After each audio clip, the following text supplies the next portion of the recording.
त्योहारों के दिन त्योहारों का मतलब अलग होता है। भौतिक दृष्टिकोण से भी और आध्यात्मिक दृष्टिकोण से भी त्यौहार मनाए जाते हैं। जैसे दीपावली के दिन अभी आपको बताया था कि अंतर में दीपक जलाओ। ऐसा दीपक अंतर का है कि जो कभी बुझता ही नहीं है, और वो दीपक अगर अंतर में जलता हुआ दिख जाए तो जीवन प्रकाशमय हो जाता है, तिमिर यानी अंधेरा खत्म हो जाता है, तो रोशनी ही रोशनी रहती है। कहते हैं ना कि भाई इनके भाग्य बड़े तेज हैं, ये जहाँ हाथ डालते हैं वहीं कामयाब हो जाते हैं। कारण क्या है? कारण यही है कि कोई न कोई शक्ति ऐसी है उनके अंदर जो उनके दिल दिमाग को सही रखती है, और वो जहाँ भी अकल लगाते हैं, बुद्धि लगाते हैं, अपनी शुद्ध बुद्धि से वहाँ कामयाब हो जाते हैं। तो कहते हैं इनका जीवन तो प्रकाशमय ही है, उजाला ही उजाला है, इनके यहाँ अंधेरा है ही नहीं। ऐसे कौन लोग हुआ करते हैं? ज़्यादातर भक्त ही लोग होते हैं। किसी भी रूप में भगवान को मानते हों, लेकिन अंतर उनका निर्मल होता है, अंतःकरण साफ होता है, उनका खान पान चरित्र सही होता है, इसीलिए उनका बुद्धि, उनकी विवेक सही काम करता है। तो आज बहनें भाई के घर जाएंगी, कहीं कहीं ऐसा है, कहीं और तरीका है यमद्वितीया मनाने का, लेकिन पौराणिक कथाएं जो कहती हैं वो ये कहती हैं कि यमराज गए थे, किसके यहाँ गए थे?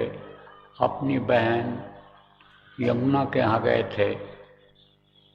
आज ही के दिन अचानक चले गए थे। पुराणों में, पुराण जो उस समय लिखे गए थे उसमें और इसमें अब कुछ अंतर हो गया है। हर किताब में आपको अंतर मिलेगा।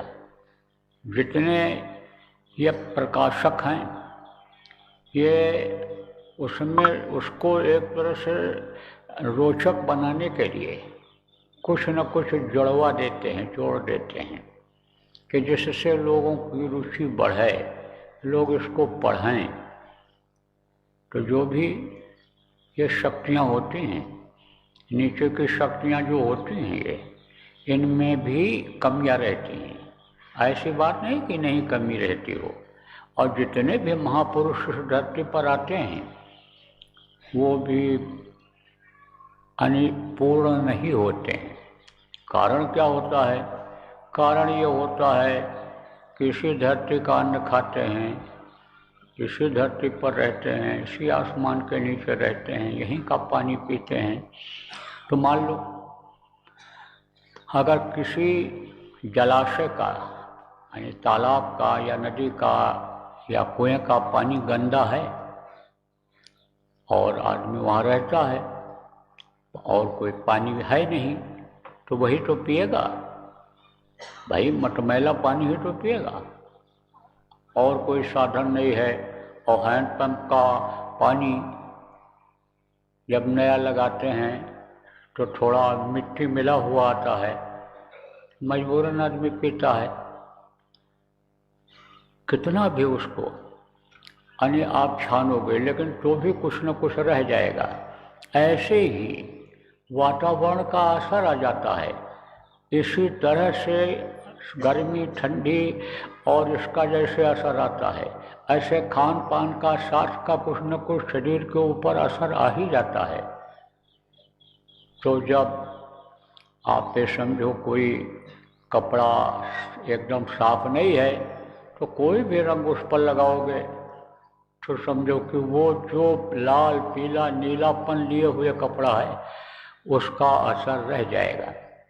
एकदम सफ़ेद कपड़ा हो उस पर कोई भी रंग लगाओगे तो लग जाएगा। इसी तरह से जितने भी महापुरुष आए कुछ न कुछ असर उस समय का रहा है, वातावरण का, लोगों का असर रहा है, तो आप ये समझो कि कुछ कमियां उनके द्वारा भी प्रदर्शित हुई हैं, कमियां उनके द्वारा भी हुई हैं। लेकिन जब कोई किसी को अपना आराध्य मान लेता है, अपना भगवान मान लेता है, देवता मान लेता है, तब वो कमियों पर पर्दा डाल देता है और अच्छाइयों को वो आगे बढ़ा देता है। और भक्ति इसी को कहते भी हैं कि अच्छाइयों की तरफ ही देखो, लेकिन वो कमियां रहती हैं। तो वही लोग जब अच्छाइयों की ही व्याख्या कर देते हैं तो वो वास्तविकता से थोड़ा सा अलग हो जाता है। मोटी बात बताएं आपको, जैसे घट रामायण है और ये रामचरितमानस रामायण गोस्वामी जी महाराज ने लिखा, अगर आप दोनों का अध्ययन करो तो आपको फर्क मिलेगा। वेद का अध्ययन करो, वेद का अर्थ अगर समझ जाते हो तो पुराणों में अंतर मिल जाएगा कुछ न कुछ। एक आदमी ने हम ही से कहा हमारे समझ में नहीं आता है।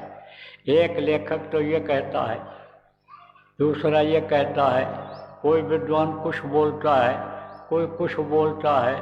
तो हमने कहा भाई आप असलियत इसीलिए नहीं पकड़ पाते हो कि आप कीड़े हो। किसके कीड़े हो? अन्य किताबों के। जैसे कीड़ा लग जाता है किताबों में, ऐसे ही लोग उसको लग जाते हैं उसमें और किताब ही पढ़ते हैं और सोचते हैं कि ये जो किताबें लिखी हुई हैं इनको हम पढ़ेंगे तो इन्हीं से हमारा उद्धार हो जाएगा। और विशेष रूप से सिख मत जो चला, समझो उसमें तो यही लोगों ने मान लिया कि कुछ भी हो, यानी किताब को पढ़ोगे तो मुक्ति मोक्ष मिल जाएगा, यही गुरु हैं। कह करके गए गुरु साहब की